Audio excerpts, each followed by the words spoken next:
¿Qué tal? ¿Cómo están? Muy buenas noches. Un placer saludarles. Soy Fernando del Rincón. Bienvenido a Conclusiones. Bienvenido a casa.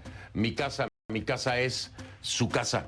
Esta noche va a ser una noche muy interesante. Digo, por muchas razones, pero además porque hay más información. Y le estoy hablando de las detenciones, lo digo en plural, detenciones que se están dando en Colombia. De miembros de integrantes del Clan del Golfo. Sí, además de alias Otoniel, ya también se capturó a alias Omar, que es conocido como alias Omar, pero es Jadinson Escobar Romaña. Jadinson Escobar Romaña, y no sé si haya nuevas detenciones, pero eso lo vamos a averiguar de inmediato, porque mi invitado de esta noche lo sabe y lo debe saber muy bien. Si alguien nos puede confirmar y ampliar, es mi invitado de esta noche. Así que no quiero perder tiempo porque además de esos temas hay muchos otros que tengo que hablar con él. Por supuesto, el enfoque es Colombia y me acompañará precisamente el ministro de Defensa, el ministro Molano. Así que iniciemos entonces.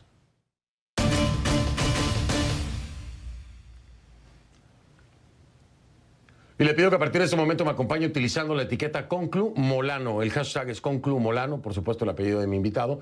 ConcluMolano, esa es la etiqueta del hashtag. Sus comentarios a partir de este momento con esa etiqueta ConcluMolano a mi cuenta en Twitter, @soyfdelrincón, @soyfdelrincón.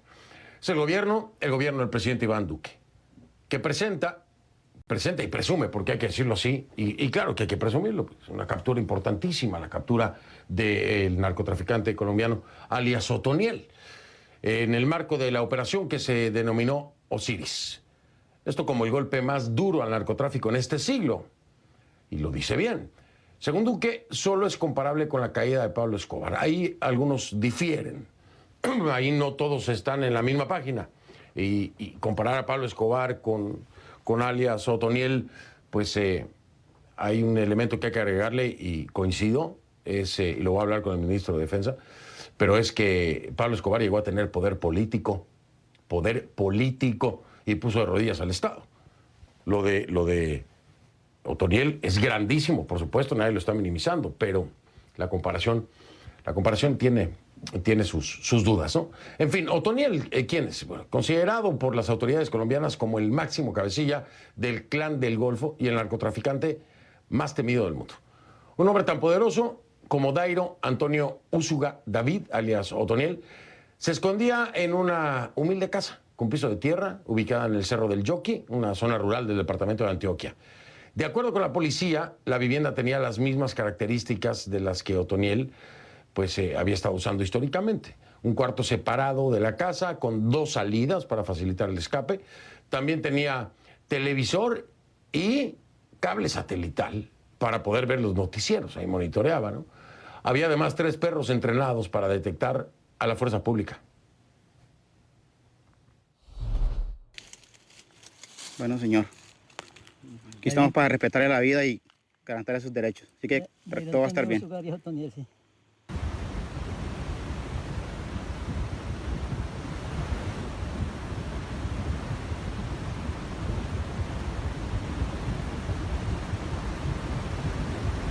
David Antonio Úsuga. ¿Úsuga qué? David. ¿Cómo le dicen? Otoniel. Sobre ese hombre que acaban de ver, pesaban 128 órdenes de detención por acciones delictivas que van desde el narcotráfico, la insurrección armada, hasta delitos de lesa humanidad, sí, hasta eso. Crímenes de lesa humanidad, delitos de lesa humanidad. También se habían emitido en su contra 7 sentencias condenatorias, 2 circulares rojas y una azul de Interpol, así como una solicitud de extradición a Estados Unidos. El ministro de Defensa de Colombia, Diego Molano, que será mi invitado esta noche, garantizó ya su extradición a este país, a los Estados Unidos. Escúchelo. Ese es el camino para todos aquellos que cometen delitos transnacionales. Alias Otoniel es un criminal de la peor calaña, pedido en extradición por Estados Unidos. Casi el 30% del total de las toneladas de coca que eran sacadas de Colombia eran sacadas por el Clan del Golfo, precisamente por eso esa orden de extradición. La captura de alias Otoniel significa precisamente que prevalece el orden, la seguridad es un triunfo de la política de seguridad del presidente Duque y una articulación de todas las fuerzas que de forma unida lograron neutralizarlo. A ver, dar con el paradero de Otoniel obviamente no fue fácil. Se movía con 8 anillos de seguridad que se organizaban de 1 a 3 kilómetros de distancia de su ubicación. Las autoridades colombianas adelantan que lo que sigue es el desmantelamiento total del Clan del Golfo. Aunque también para el ministro Molano, en algunas de sus declaraciones, este es el fin del Clan del Golfo. También ahí hay que hablarlo y que nos lo explique, porque no todos lo ven igual. Algunos lo ven como el principio de, pero aún quedan pues varias fichas que encontrar. ¿Pero qué es lo que van a hacer? Bueno, pues van tras la pista precisamente de esas fichas, de los posibles herederos o sucesores de Otoniel, como puede ser alias Chiquito Malo y alias Siopas. El presidente Iván Duque aseguró que el grupo criminal tiene sentenciado su final. Eso dijo, escuchen. La operación Osiris hoy ha sido reconocida en todos los diarios del mundo y ha sido reconocida por todos aquellos que han sufrido la violencia de Otoniel.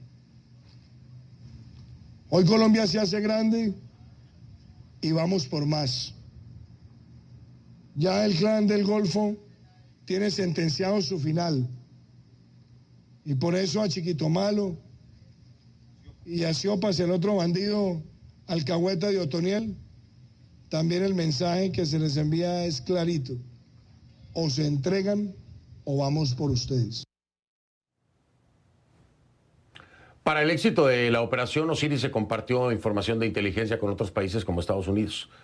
Justamente, precisamente, este lunes la Casa Blanca dio a conocer los detalles de la nueva estrategia antinarcóticos conjunta de Estados Unidos y Colombia, que se basa en 3 pilares. El primero, reducir la oferta de drogas, lo que implica esfuerzos para la erradicación, por supuesto, la destrucción de los laboratorios, la incautación o medidas contra el lavado de dinero y para enjuiciar a los narcotraficantes. El segundo pilar es el desarrollo y seguridad rural integral, que consiste en consolidar el proceso mediante la implementación del acuerdo de paz, la inversión y el acceso a la justicia. E implica además proteger a los líderes sociales. Como tercer pilar, ambos países establecen la protección medioambiental. Estados Unidos ayudará a Colombia a impedir los delitos ambientales que sostienen a estos grupos criminales, lo que pasa por la eliminación de los campos de cultivo o la restauración de las selvas tropicales. De esta nueva estrategia antinarcóticos, de la importante captura de Otoniel y de muchos otros temas de actualidad, colombiana por supuesto, voy a hablar con un protagonista.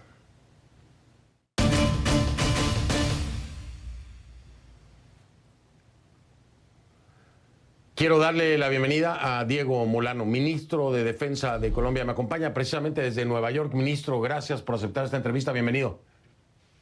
Fernando, buenas noches. Un saludo especial para usted. Gracias, muy amable, ministro.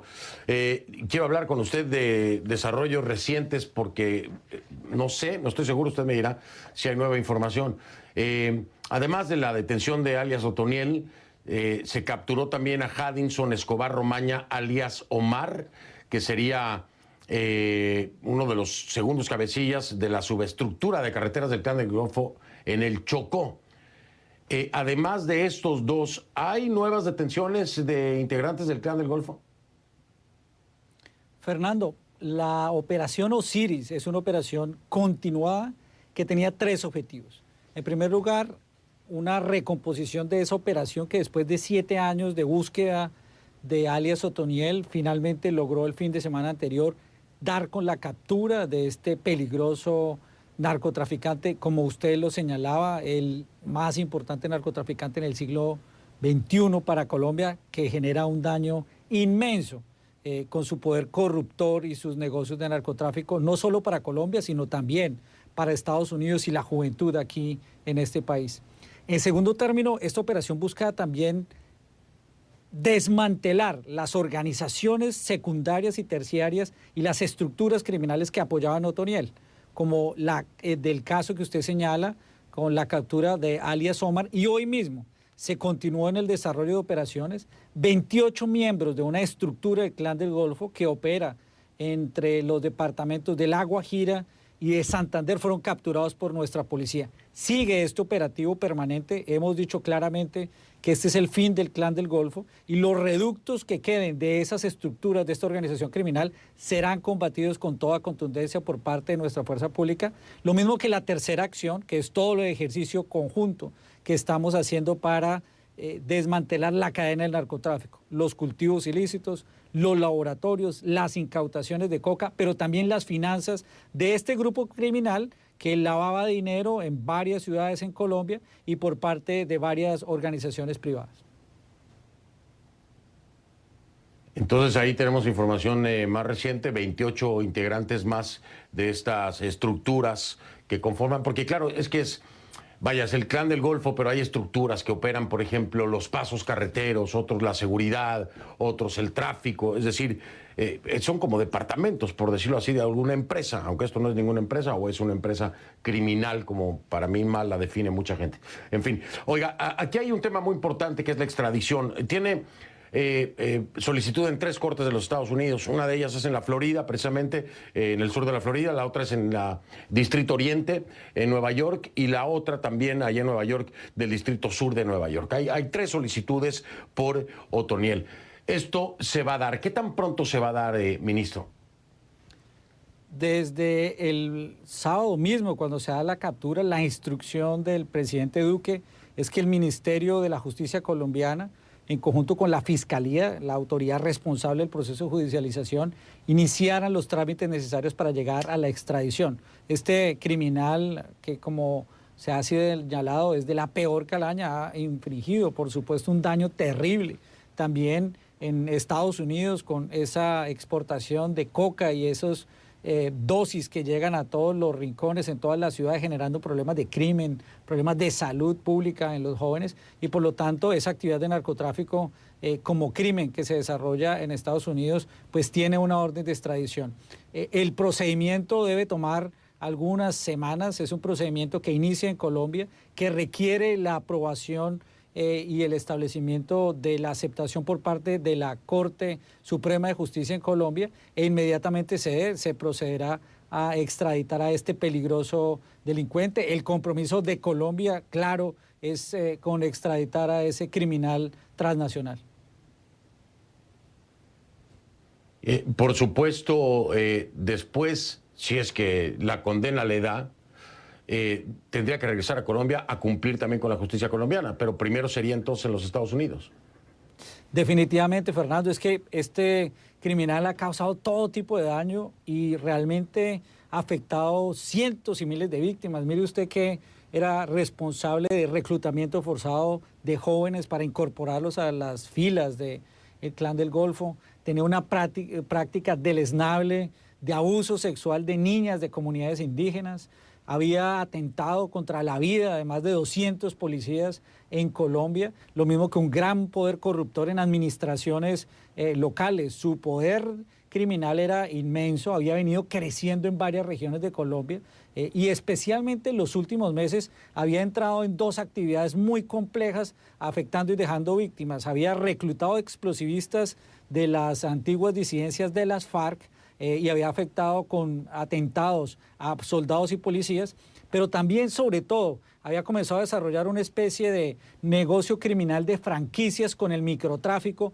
en las ciudades colombianas. Ya no solo buscaba exportar la droga a Estados Unidos, sino distribuir dosis excedentarias en los municipios, alimentando y fortaleciendo bandas locales, entregándoles armas para que cometieran todo tipo de crímenes y pagándoles con los resultados de ese negocio del microtráfico a estos criminales que él mismo iba empoderando en esas bandas locales. Usted ha hecho una declaración que a mí me llamó mucho la atención, pues por el contexto de lo que representa la Justicia Especial para la Paz, la JEP, aclarando, decía, no tiene manera de ajustarse o de obtener beneficios de la Justicia Especial para la Paz. Y yo digo, ¿pero por qué hace la aclaración el ministro de Defensa, Diego Molano, sobre un tema que pareciera imposible? Cuando reviso obviamente toda la información me doy cuenta que hubo una participación de Otoniel en el EPL, grupo guerrillero, desmovilizado en 1991, y después se hace miembro de las autodefensas que ocupan la región de Urabá. ¿Alguno de estos dos escenarios le puede acercar a la Justicia Especial para la Paz? Realmente no debería por qué acercarse a la Justicia Especial para la Paz.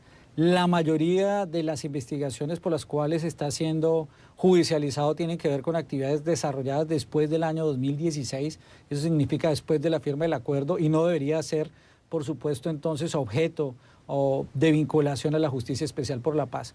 Y mucho menos porque los delitos por él cometido no pueden quedar en la impunidad. O sea, lo que hemos visto de esas aberraciones con niñas que son violadas, lo que hemos visto con esas aberraciones de reclutamiento forzado de niños o los atentados contra los policías, los cometió como narcotraficante. Otoniel es un narcotraficante de la peor ralea, y lo que no puede ser es que busque refugio en una Justicia Especial para la Paz para garantizar impunidad y no pagar ni un día de pena que correspondan a esos terribles delitos y lesiones que ha generado en tantas víctimas en Colombia. Y se lo pregunto porque hay señalamientos contra varios integrantes de las FARC que hoy se benefician por esta justicia especial, que están acusados, señalados también con tema de narcotráfico. Entonces, de ahí es que viene la preocupación. Pero bueno, usted me dice que eso no podrá darse. Es decir, ¿a qué me refiero? Bueno, alias Otoniel, narcotraficante, sí. Y para muchos de los integrantes de la FARC, narcotraficantes también. Pero hoy hay algo que a mí me duele mucho, que quisiera nos hablara de eso, y es la pérdida de vidas de policías, de militares, de agentes, durante todo este tiempo, tratando de encontrar al cabecilla. Usted se ha solidarizado, por supuesto, con las familias, particularmente en este reciente operativo. Pero yo le quiero preguntar, ministro, y si me responde después de la pausa, se lo voy a agradecer. Creo que solidarizarse, y no sé qué piensa usted, por ejemplo, en el caso del agente Edwin Guillermo Blanco, de 34 años, oriundo de Boyacá, 15 años trabajando en la Policía Nacional, muere en este operativo. Y creo que solidarizarse no es suficiente. ¿Qué encuentran las familias de estos que son héroes, a final de cuentas? ¿Qué encuentran de apoyo en el Estado las familias de estos héroes? Porque estos hombres que arriesgan la vida y que desgraciadamente mueren, tienen familias que dependen de sus ingresos, que dependen de lo que estas personas logran con su trabajo. Y a veces solidarizarse pues no les da de comer, la mayoría de las veces no es así. Entonces, entiendo su sentimiento, se agradece la solidaridad, por supuesto, igual tiene la mía, pero el Estado, ¿qué hace por las familias de todos estos caídos precisamente en combate? Porque esto prácticamente es un combate. Si me responde después de la pausa, ministro, se lo voy a agradecer, porque me interesa mucho saber qué pasa con las familias de estos héroes, ¿no? Regreso para continuar la entrevista con Diego Molano, ministro de Defensa de Colombia, quien me acompaña desde Nueva York.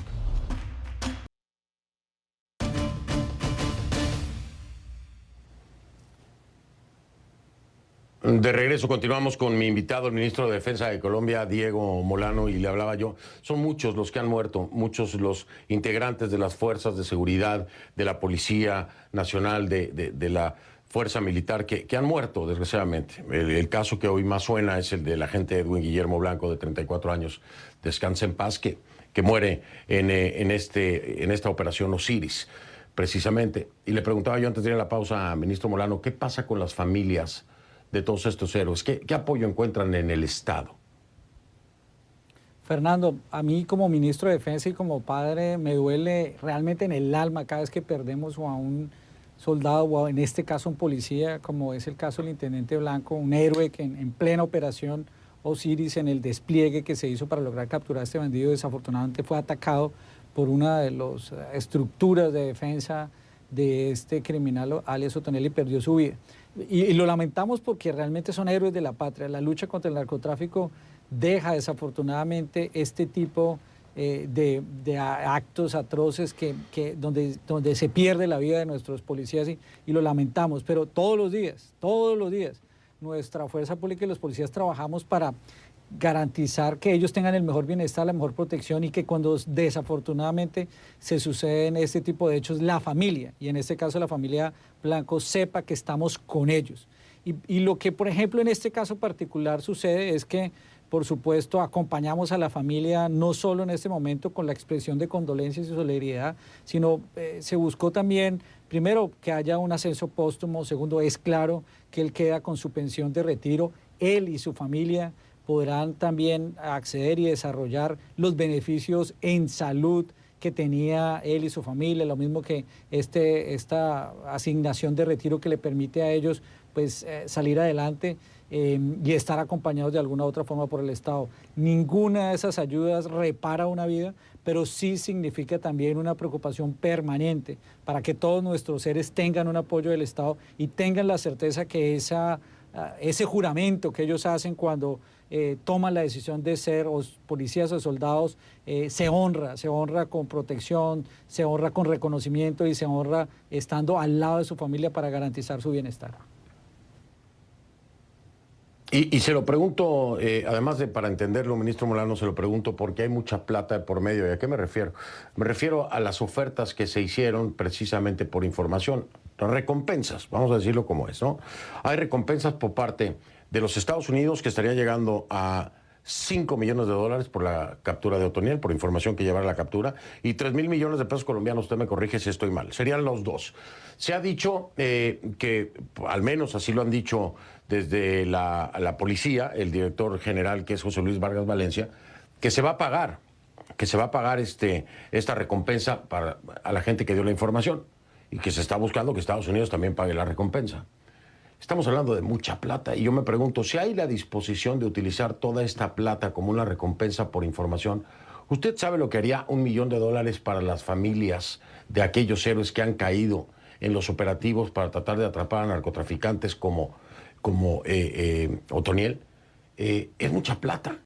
Es mucha plata. ¿No se puede reutilizar o recanalizar o reestructurar este tema cuando tiene tanta disposición el gobierno de Estados Unidos, 5 millones, y entonces por el otro lado Colombia, 3,000 millones? Sería una buena ayuda para estas familias, ¿no lo cree? En lugar pues no sé, de utilizarlos como recompensas nada más. ¿No puede haber una canalización de esto? Fernando, usted tiene toda la razón, son muchos recursos, pero ¿cuánto cuesta una vida? Sin esa información y con Otoniel libre, desarrollando sus actividades criminales, ¿cuántos policías más hubieran podido morir? Sin esa información vital para desarticular esa estructura criminal, ¿cuántas vidas más podremos salvar de jóvenes que estaban a merced de estos grupos criminales? ¿O cuántas víctimas hubiéramos podido salvar o hubieran podido caer en las acciones de homicidios colectivos que perpetra este grupo de Clan del Golfo en las áreas rurales colombianas? Una vida lo cuesta todo. Y toda esta información que se recolecta con estas recompensas ha sido vital para poder evitar que siguiera cometiendo ese tipo de crímenes. Una vida más de un policía que pudiéramos salvar gracias a esta recompensa vale todo, porque es la posibilidad de que un soldado, un policía nuevo no caiga en las garras de estos grupos criminales. Y aquí, por supuesto, es una asignación de un monto importante, pero definitivamente vital y estratégico para poder romper la estructura y que esta estructura, que este grupo criminal y especialmente la capacidad destructora y de daño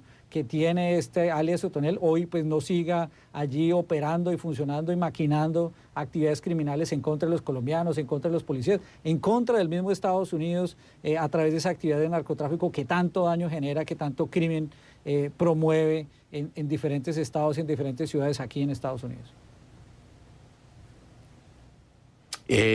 La recompensa, digo ya para cerrar este tema, ¿la recompensa ofrecida por Estados Unidos se va a integrar o todavía no tienen respuesta?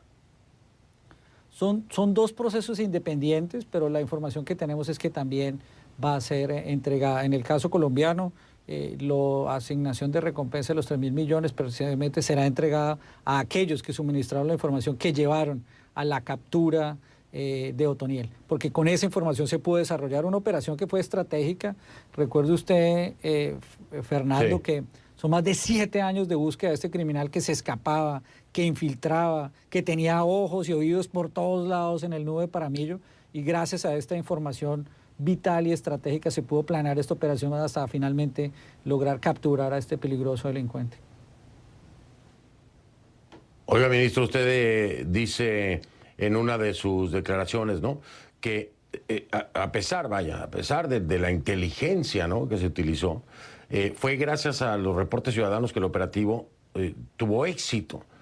Le quiero preguntar, y dígamelo con toda honestidad, ¿fue precisamente los reportes ciudadanos fueron por encima de la inteligencia que ustedes habían recabado? Es decir, si no hubiera existido el reporte ciudadano, ¿con su inteligencia hubieran dado con alias Otoniel? Es la suma de los dos factores, realmente la inteligencia y la recompensa fueron vitales, pero también esta es una operación que planeó y utilizó información de inteligencia técnica por medios tecnológicos. La información ciudadana fue especialmente en un punto del proceso de esta operación Osiris vital, porque ya la gente estaba cansada de tanta extorsión, de tanta presión que genera este grupo del Clan del Golfo, y por lo tanto fue complementaria a toda la acción para tener este tipo de operaciones de esta dimensión. Pues voy a marcar una nueva pausa. Es un camino largo, todavía estará de acuerdo conmigo. El Clan del Golfo, de acuerdo a información de la Policía Nacional y Fundación Paz y Reconciliación, tiene una presencia gigantesca. En 211 de los 1.103 municipios que hay en Colombia, se estima que son más de 1.000 hombres que actuaban bajo liderazgo, por supuesto, de alias Otoniel. En fin, es una estructura muy, muy grande, dice el ministro Molano, dice el presidente Duque. Es el inicio del fin de esta estructura criminal del Clan del Golfo. Y ahí ya están las detenciones y me acaba de confirmar el ministro, hay 28 integrantes más que han sido detenidos en las últimas horas. Esperemos que así sea, esperemos que así sea. Voy a marcar pausa, regreso, voy a continuar hablando con mi invitado, el ministro Molano. Ministro, le adelanto, voy a entrar en un tema muy escabroso, es el tema de los exmilitares colombianos en Haití, qué es lo que está pasando, y le quiero adelantar también, como transparente que soy y he sido siempre con ustedes, tengo reclamos fuertes, muy fuertes, de las familias. Me lo enviaron el día de hoy por escrito, lo tengo aquí conmigo. Voy a hacer el puente para dejarles saber cuáles son los reclamos y las inquietudes que tienen varias de las familias de estos exmilitares involucrados y señalados como parte del complot para cometer el magnicidio en Haití. Regreso con eso, le adelanto todo, tenemos una pausa y continúo con esta entrevista. David Halls, el director adjunto de la película Rust, reconoció ante los investigadores que no revisó todas las balas cargadas en el arma que se descargó de forma accidental y mató a la directora de fotografía Halyna Hutchins. Fue precisamente Halls quien habría entregado la pistola de utilería al actor Alec Baldwin antes del accidente mortal. Según una declaración anterior, Halls habría gritado "arma fría" en el set. Es un término para decir que el arma no es letal o que no lleva munición real. Halls, que no ha respondido a las solicitudes de comentarios de CNN, ya había sido despedido de una película anterior después de un incidente con un arma que lesionó a un miembro de la producción.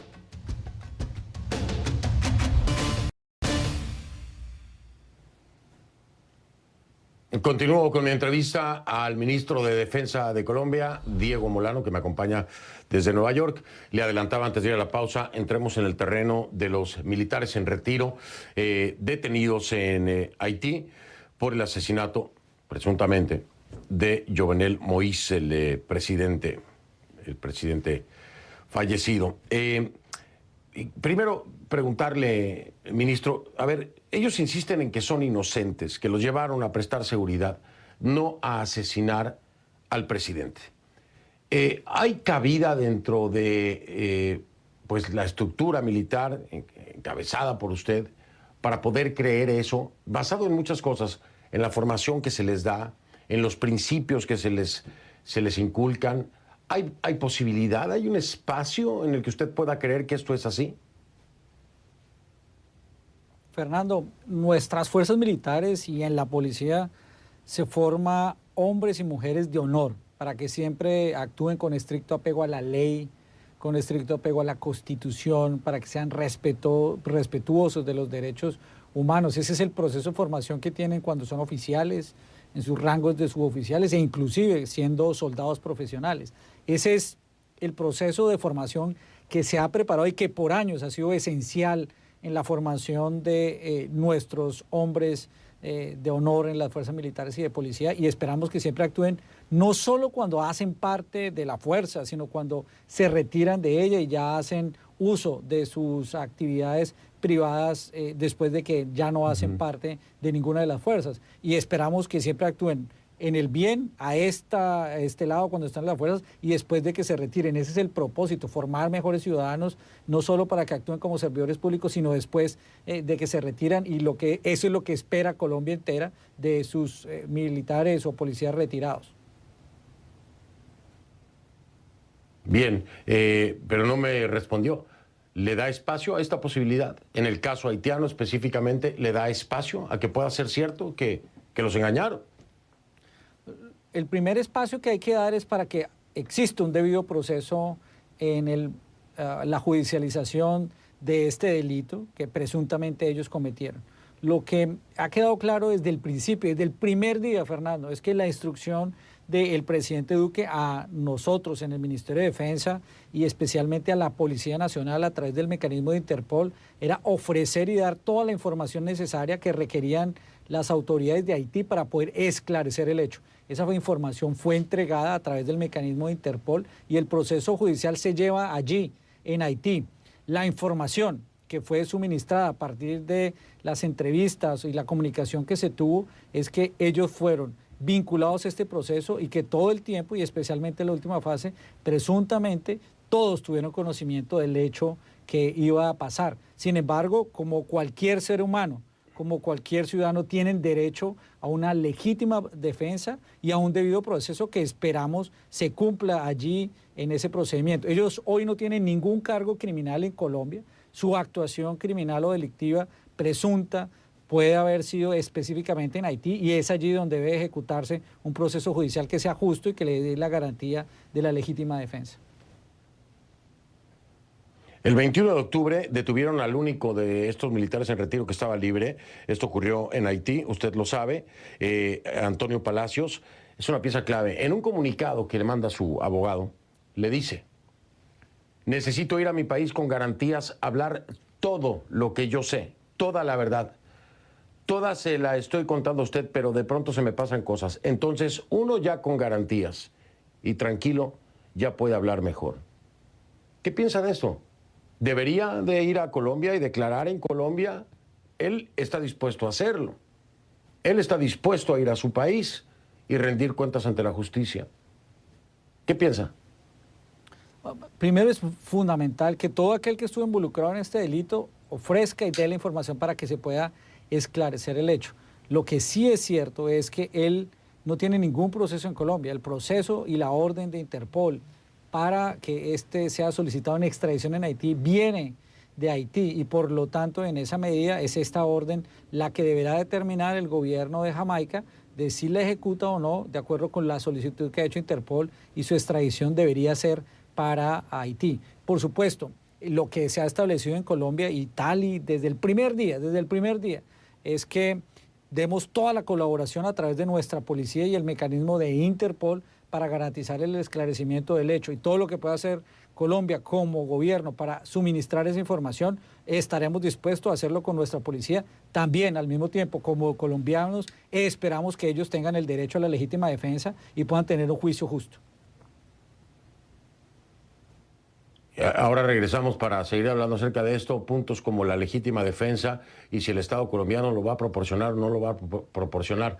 Parte de los reclamos de las familias es ese, es que dicen: no tenemos una representación legal por parte del gobierno colombiano, no tenemos una representación legal que se esté encargando, nos están pidiendo que escojamos un abogado de oficio, y lo que nos han indicado es que eso es lo que se busca, un abogado de oficio que los declare culpables y el cuento se acabó. Pero regreso para detallar la carta que me enviaron y compartirla con usted, a ver si les puede dar alguna respuesta a sus inquietudes. Ya regreso, es Diego Molano, ministro de Defensa de Colombia desde Nueva York.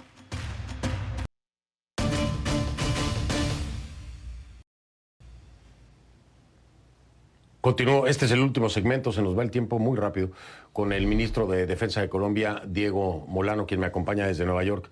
Voy directamente, ministro, con los puntos que me envían familiares de los militares en retiro detenidos en Haití, presuntos responsables del magnicidio cometido en este lugar.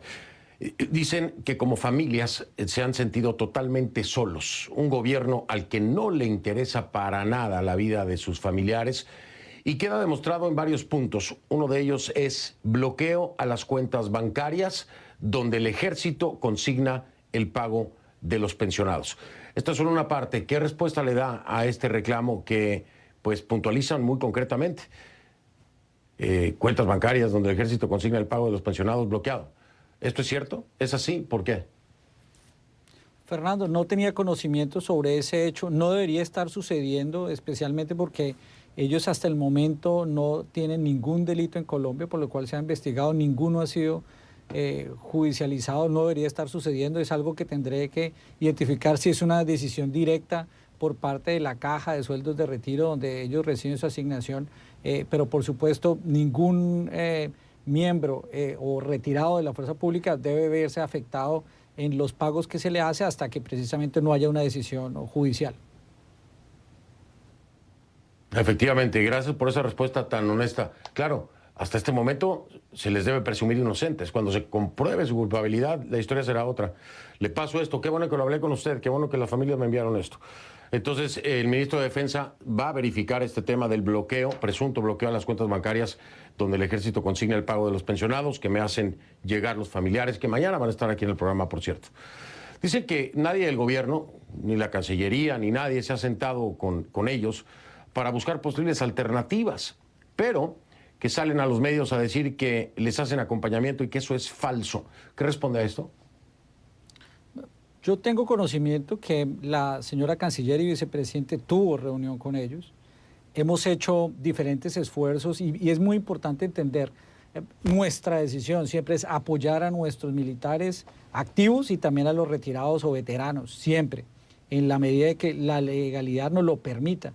Desafortunadamente, la complicación que hemos tenido es que en el caso de Haití están siendo juzgados por un delito fuera del servicio, un delito que corresponde a su propia responsabilidad, más allá de si que no tuvo una relación directa con la prestación del servicio militar, es su actividad privada y eso implica varias limitaciones para tratar de buscar un apoyo. Cualquier ciudadano colombiano tiene un apoyo jurídico a través del consulado en cualquier parte del mundo, así está involucrado en algún proceso penal o judicial y esto es lo que ha buscado activar nuestra Cancillería con el cónsul honorario que existe en Haití. Varias comunicaciones se han tenido al respecto. Hemos explorado varias posibilidades, inclusive el defensor del pueblo ha buscado utilizar mecanismos internacionales para tener defensorías públicas. Desafortunadamente eso lo aplican para casos en Colombia. Nosotros mismos en el Ministerio de Defensa tenemos un fondo que financia la defensa de los militares. Desafortunadamente eso solo se puede hacer cuando son actos del servicio que están relacionados con su actividad profesional como militares o como policías. Eso ha limitado esa posibilidad. Inclusive el mismo defensor del pueblo ha buscado otra opción con el sistema interamericano. Desafortunadamente, como este hecho sucedió y es resorte de su vida privada, la defensa se tiene que hacer a través de lo que haga el consulado y eso ha limitado la posibilidad de apoyarlos desde otro punto de vista institucional en Colombia. Por supuesto, esperamos que se dé la legítima y se dé la garantía de la defensa y es para lo que trabaja la Cancillería de Colombia.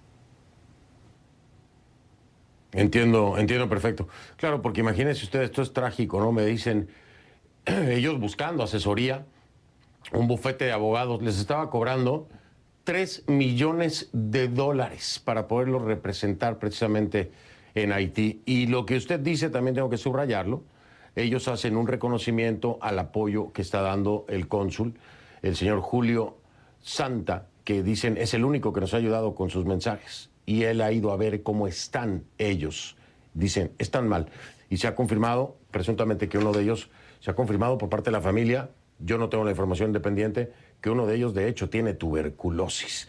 En fin, hasta aquí hemos llegado. Me faltó hablar con usted del tema de Venezuela, ministro, pero ha sido un placer. Gracias por su apertura para tocar estos temas tan complejos y sus respuestas honestas. De verdad que lo aprecio mucho. Fernando, muchas gracias y nuevamente una ratificación de gratitud a usted y a la posibilidad de particularmente hacer visible esta gran operación Osiris, que es una operación que gracias a los soldados y policías de Colombia y a la cooperación de Estados Unidos logramos capturar uno de los más peligrosos delincuentes que había cometido todo tipo de daños en la sociedad colombiana y también había afectado, por supuesto, a toda la sociedad aquí en Estados Unidos. Y que vengan más, que vengan más. Ahí me avisa que yo voy a estar muy pendiente para darlo a conocer. Gracias, ministro. Que tenga buen viaje de regreso y con cuidado. Muy amable. Gracias, un saludo especial. Buenas noches. Diego Molano, ministro de Defensa de Colombia, me acompañó desde Nueva York. Hago una pausa y regreso. Soy Fernando del Rincón. Gracias por haberme acompañado. Si no lo vio en conclusiones. No lo vio. Yo lo veo mañana. Gracias.